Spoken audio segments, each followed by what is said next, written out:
Okay, so I wanted to do a quick video on the Rockschool acoustic and electric guitar exams and sort of how to maybe get more or higher marks and where things tend to fall back on. Okay, so these are my tips.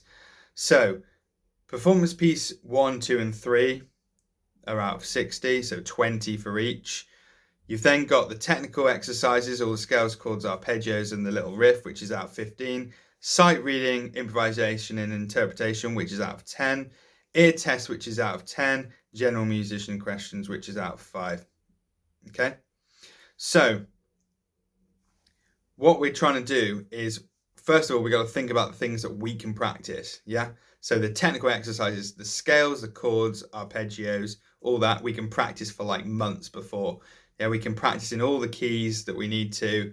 It's really easy to do, and we should be aiming for sort of those merit distinctions. Yeah, really distinction. If you practice it all like every day, you'll get a distinction probably, which would give us sort of 13 out of 15, maybe 12 out of 15 for a merit, but it's still pretty good.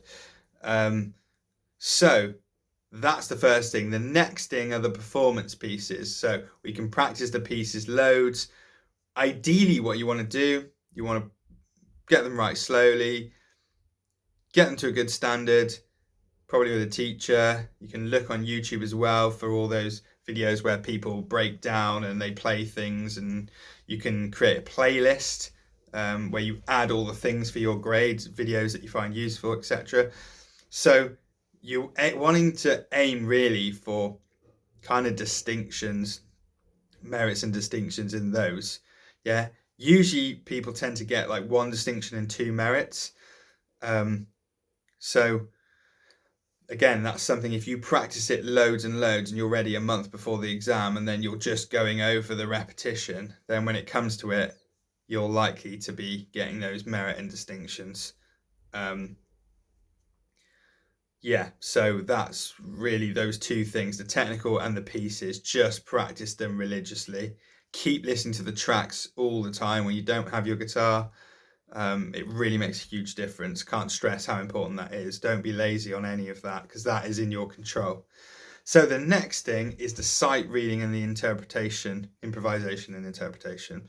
So this is the thing that people tend to not really practice, and they tend to find difficult in the exam. So the Rockschool companion guide has got examples from like grades 1 to 8, sight reading, improvisation, interpretation. So by the companion guide, it has the sort of examples you're going to get.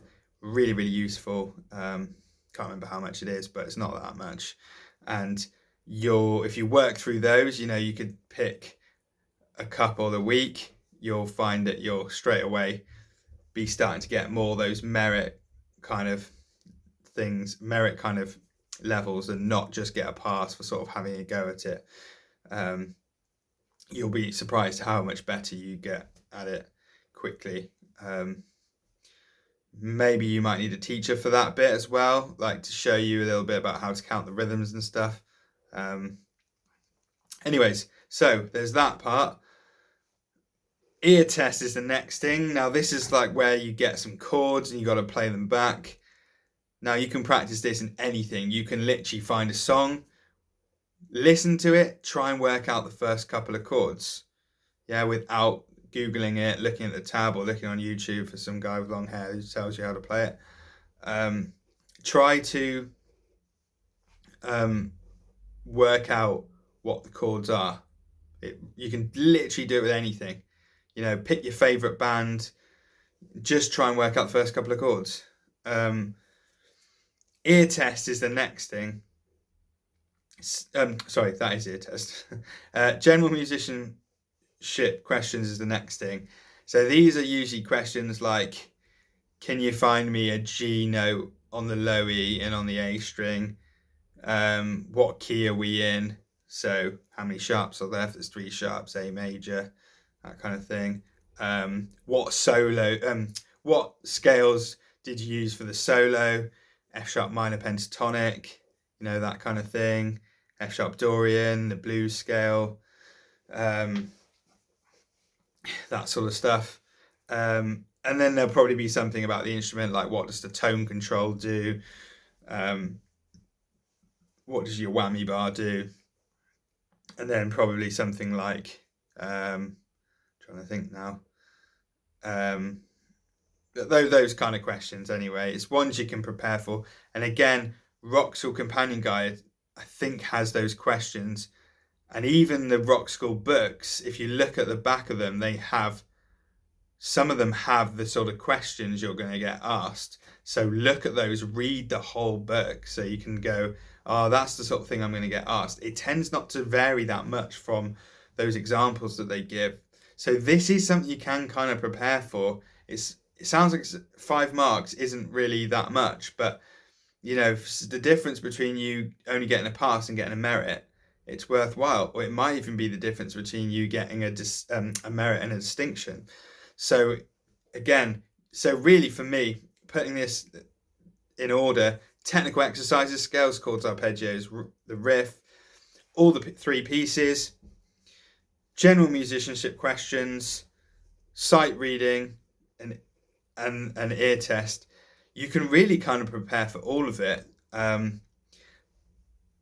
it's, the ones that are worth the marks are the pieces and the technical exercises. So that's a big chunk of it already. If you get those down and get it really, really good, you're already going to get a pass, and you're more likely to get that merit because you're going to pick up points in the other areas, even if they're not perfect. So that's why you want to do that. Do the sight reading. That really is, just get the companion guide, work through some, look at examples on YouTube. There's so much stuff on YouTube now. Get that playlist together, add all the stuff you feel is useful, try and work out some chords by ear, and then look at those questions, see what kind of questions you're going to be asked. Try and see if you can sort of practice answering those for your favorite piece. They'll usually say, what's your favorite piece? And you sort of go, this one, and then they ask you questions from there.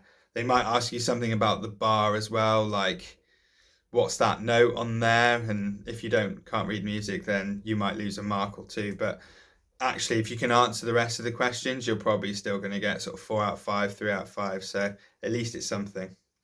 So that's kind of my tips on the marking criteria. Rockschool are quite tough with their marks.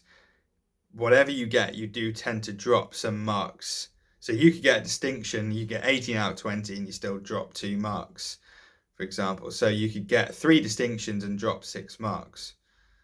So it is tough to get a distinction, and that is why you need 90 out of 100 to get a distinction. It's very difficult to get a distinction. But if you aim for a distinction and then you get, 84 or something, then you've done well. You're in the high merit bracket, and that's usually what people get. People tend to get sort of between 74, which is bang on the merit mark, and about 84, 85. So that's my advice. I really hope that's helped somebody. If you've got any questions, please reach out.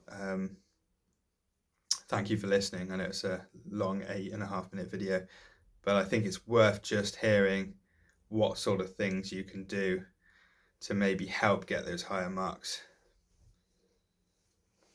Oh, the other thing is, use the practice room before you go into the exam.